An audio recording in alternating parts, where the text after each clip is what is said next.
আজকে আমরা দেখব কী করে কম্পিউটার থেকে ডিলিট হয়ে যাওয়া ডাটা রিকভার করা যায়।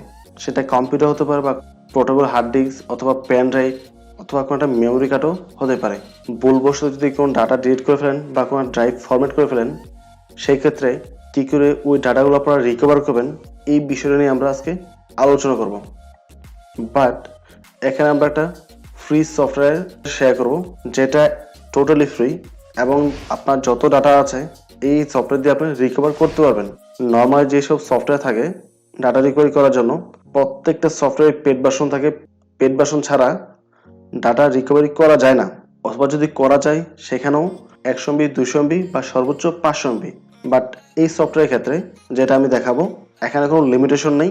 যত জিবি ডাটা আপনার রিকভার করার প্রয়োজন তত জিবি ডাটাই আপনি রিকভার করতে পারবেন।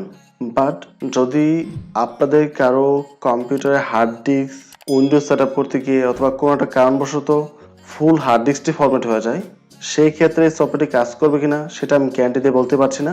বাট এই সিচুয়েশনের জন্য আমার চ্যানেলে আরেকটা ভিডিও দেওয়া আছে, এই সেম থামলে একটি ভিডিও আমার চ্যানেলে পেয়ে যাবেন। যদি আপনার হার্ড ডিস্ক ফরম্যাট হয়ে যায় তাহলে আপনার এই থামলে ভিডিওটি দেখেন। এটা দেখলে আপনি হার্ড ডিস্কে যে কটা ড্রাইভ ছিল ফরম্যাট হওয়ার পূর্বে প্রত্যেকটা ড্রাইভ সহ সম্পূর্ণ ডাটা রিকভার করতে পারবেন।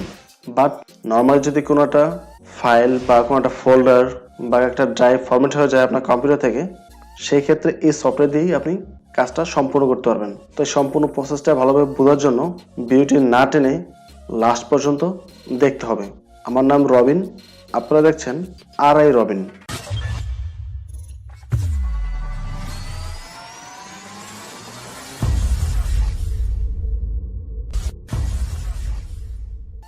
তো এট ফার্স্ট আপনাকে একটা সফটওয়্যার ডাউনলোড করতে হবে। তো আমি একটা ব্রাউজার ওপেন করছি। ব্রাউজার ওপেন করে এখানে আমি টাইপ করছি রিকভার লিখে এন্টার প্রেস করার পর প্রথম যে লিঙ্কটা আসবে এই লিঙ্কটি আমরা ওপেন করব এবং এই সফটওয়্যারটির আইকন হচ্ছে এটা অনলি 4 MB একটি সফটওয়্যার। বাট এটা শুনে অবাক হওয়ার কিছু নেই, এটা 100% কাজ করে। এটা আমি অনেক দিন যাবত ইউজ করছি। তো এখানে আসার পর জাস্ট ডাউনলোড ফ্রি ভার্সন এখানে ক্লিক করব। তো নিচে নিয়ে আসছে আমাদেরকে, দেন ফ্রি ডাউনলোড। আবার একটা পেজ চালু হবে, এখান থেকে ডাউনলোডে ক্লিক করবেন। নর্মালি যারা ডাউনলোড করবেন আপনাদের ক্ষেত্রে এটা ব্রাউজারের বাম পাশে নিচে চলে আসবে। এখানে একটা আইকন দিয়ে দেখিয়ে দিয়েছে, এটা নিচে এখানে আসবে। যেহেতু আমার আইডিএম সফটওয়্যার ইনস্টল করা আছে তাই এটা আইডিএমে চলে আসছে। আমি জাস্ট স্টার্ট ডাউনলোডে ক্লিক করলাম, এটা ডাউনলোড হয়ে গেছে। ক্লোজ করে দিচ্ছি। সো আপনাদের ব্রাউজার এখানে ডাউনলোড হবে, এখান থেকে ক্লিক করে চাইলে আপনি এটা ইনস্টল করতে পারেন, অথবা ব্রাউজারটি কেটে দিয়ে ডিসপ্লেতে যাবেন, দেন ডাউনলোডে আসবেন। ডাউনলোডে আসার পর নর্মালি আপনি এখানে পেয়ে যাবেন সফটওয়্যারটি, দেন এখান থেকে সেট আপ করলেই হবে। তো আমার ফাইলটি এখানে আসছে, এই হচ্ছে আমাদের সফটওয়্যারটি। তো সফটওয়্যারটি আমি ডাবল ক্লিক করছি, দেন ইয়েস নো একটা অপশন আসবে, এখান থেকে আমরা ইয়েসে ক্লিক করব। ঠিক সেম একটা ইন্টারফেস চলে আসবে, দেন ইনস্টল। মিনিটের মধ্যে এটা ইনস্টল হয়ে গেছে। দেন জাস্ট রান রিকভার এখানে ক্লিক করবেন। এই হচ্ছে আমাদের আইকন সফটওয়্যারটির। ওকে, এটা কেটে দিচ্ছি, কেটে আমি পুরোই ওপেন করছি। এই হচ্ছে আমাদের সফটওয়্যারটি। ডাবল ক্লিক করলে এটা ওপেন হবে। ডাবল ক্লিক করার পর ইয়েস নো একটা অপশন আসবে, এখান থেকে আমরা ইয়েসে ক্লিক করব। দেন এরকম একটা ইন্টারফেস চলে আসবে। নেক্সট। সো এখানে আপনি কোন টাইপের ফাইল রিকভারি করতে চান সেটা এখান থেকে চুজ করতে পারেন।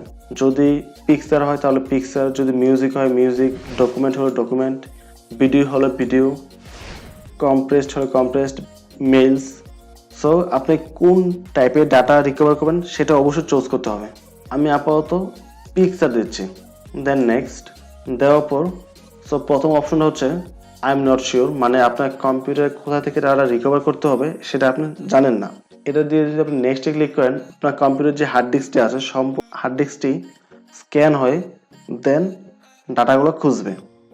আর যদি কোনো একটা মোবাইলে ডাটা রিকভার করতে চান অথবা মেমোরি কার্ড, সেই ক্ষেত্রে সেকেন্ড অপশনে চুজ করতে পারেন, অথবা মাই ডকুমেন্টস হচ্ছে আপনার কম্পিউটারের যখন ডিসপ্লেতে ক্লিক করে ওপেন করবেন, এখানে ডকুমেন্টস যে অপশনটা আছে এই ডকুমেন্টগুলো হয়তোবা রিকভার করবে। আবার একটা অপশন আছে ইন দ্য রিসাইকেল বিন, মানে যেই ফাইলটা আপনি অলরেডি কেটে দিয়েছেন, রিসাইকেল বিন বলতে কিন্তু রিসাইকেল বিনে থাকতে হবে এরকম না, আপনি একান্তও কেটে দিয়েছেন। আর সবচেয়ে ভালো হয় যদি আপনি জানেন কোন ড্রাইভ থেকে আপনার ডাটাটা রিকভার করবেন, তখন স্পেসিফিক লোকেশন দিলে সময়টাও কম লাগে এবং খুঁজে বের করতে সুবিধা হয়। এখান থেকে আমি ডি ড্রাইভ অথবা song, personal, movie, tutorial, YouTube, new data, যে ড্রাইভে ডাটা রিকভার করব ওই ড্রাইভটা সিলেক্ট করে দেন ওকে প্রেস করব। যেমন টিউটোরিয়াল দিচ্ছি, দেন ওকে প্রেস করলাম। এখন যদি আমি নেক্সট ক্লিক করি আবার এরকম একটা অপশন আসবে। এখানে একটা বিষয় আপনাকে বুঝতে হবে, সেটা হচ্ছে আপনি যদি রিসেন্টলি কোনো ফাইল কেটে থাকেন, মানে এক সপ্তাহের মধ্যে বা 2-1 দিনের মধ্যে, অথবা আজকেই হয়তোবা ভুল কমেন্ট ডিলিট করে দিয়েছেন, সেই ক্ষেত্রে শুধুমাত্র এখান থেকে স্টার্টে ক্লিক করলে কিন্তু এটা স্ক্যান হওয়া শুরু করবে। আর যদি মনে হয় না পূর্বে কিছু ফাইল রিকভার করব, সেই ক্ষেত্রে এই এনাবল ডিপ স্ক্যান এখানে ক্লিক করতে হবে। অথবা যদি মানে একটা ড্রাইভ যদি ভুল করে ফরম্যাট করে ফেলেন, সেই ক্ষেত্রে এই এনাবলে ক্লিক করে দেন স্টার্টে ক্লিক করবেন, তাহলেই স্ক্যান করে আপনার ডাটাগুলো রিকভার করবে। তো আমার ডিপ স্ক্যানের প্রয়োজন নেই, তাই স্টার্টে ক্লিক করছি, সি স্ক্যান হচ্ছে। ওকে, এতটুকু আমি আপনাকে দেখিয়েছি শুধুমাত্র এই ইন্টারফেসটা বোঝানোর জন্য, বাট প্রমাণস্বরূপ দেখানোর জন্য কিন্তু এটা না। ওকে, আমি আপনাদের প্রমাণস্বরূপ দেখানোর জন্য আমার যে পেন ড্রাইভটি আছে, আমার পেন ড্রাইভটি আমি ইউজ করব। আমার পেন ড্রাইভে কিছু ফাইল রেখে ওইটা আমি রিকভার করে আপনাদেরকে দেখাবো। সো আমি আমার পেন ড্রাইভটি নিয়েছি, পেন ড্রাইভে 3টা ফাইল রেখেছি, একটা হচ্ছে ভিডিও আর 2টা পিকচার। তো এগুলো রেখে আমি পেনটি খুলে ফেলছি, একবার খুলে পুনরায় লাগালাম, পেনটা এখানে শো করেছে।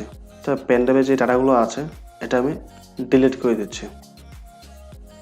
সো এখানে কোনো নাড়া নেই, সো পেনটা একদম এমটি। দেন আমি পেনটি পুনরায় খুললাম, আবার এটা ইনসার্ট করলাম, পেনড্রাইভটি কিন্তু এখনও আসে নাই। সি পেনড্রাইভ চলে আসছে এবং এটা একদম এমটি। তো এখন আমি সফটওয়্যারটি ওপেন করছি। নেক্সট, তো এখানে দিচ্ছি পিকচার প্লাস ভিডিও, দুটো দেওয়ার অপশন নেই, আমি অল রাখছি, অল দিয়ে দেন নেক্সটে ক্লিক করব। দেন স্পেসিফিক লোকেশন হচ্ছে আমার পেনড্রাইভটি, তো পেনড্রাইভে আমি যাব, তো rirobineee এটা, দেন ওকে, নেক্সট, স্টার্ট দেওয়ার পর দেখেন এখানে 3টা ফাইলই শো করেছে এবং 3টা ফাইল কিন্তু এখানে গ্রিন দেখাচ্ছে। যদি এটা একদম লাল থাকে তাহলে ওই ফাইলগুলো কিন্তু রিকভার হয় না, রিকভার হবে বাট ওটা আপনি ইউজ করতে পারবেন না বা দেখতে পারবেন না। যদি ভিডিও হয় সেক্ষেত্রে প্লে হবে না, পিকচার হলে ভিউ হবে না। আর যদি সবুজ থাকে তার মানে হচ্ছে ফাইলটি একদম পারফেক্টলি ঠিক আছে। আর অথবা যদি ইয়েলো কালার হয়, মানে হলুদ টাইপের, লালও না সবুজও না, হলুদ, সেই ক্ষেত্রে ফাইলগুলো 90% উপরে কাজ করে আর 10% দেখা যায় কাজ করে না, নষ্ট হয়ে যায়। তো আপনার ফাইলটা কি ঠিক আছে কি ঠিক নেই আপনি এই কালার দেখেই বুঝতে পারবেন। তো 3টা ফাইল আমি সিলেক্ট করলাম, দেন রিকভারি, আমি রিকভার দেবো ডেস্কটপে, দেন ওকে। সি 3টা ফাইল এখানে চলে আসছে এবং যত এমবি ফাইল ছিল তাই আছে এবং পিকচার কোয়ালিটিও কোনো নষ্ট হয়নি এবং ভিডিওটি কিন্তু আমাদের প্লে হচ্ছে। আমি সাউন্ড অফ করে দিলাম, ভিডিওটি একদম পারফেক্ট আছে। এখন আমি পেন ড্রাইভটিকে ফরম্যাট দেব, দেখি ফরম্যাট দেওয়ার পর পাওয়া যাচ্ছে কিনা। পেন ড্রাইভটি ফরম্যাট হয়ে গেছে, এখন দেখি এটা কাজ করছে কিনা। ইয়েস,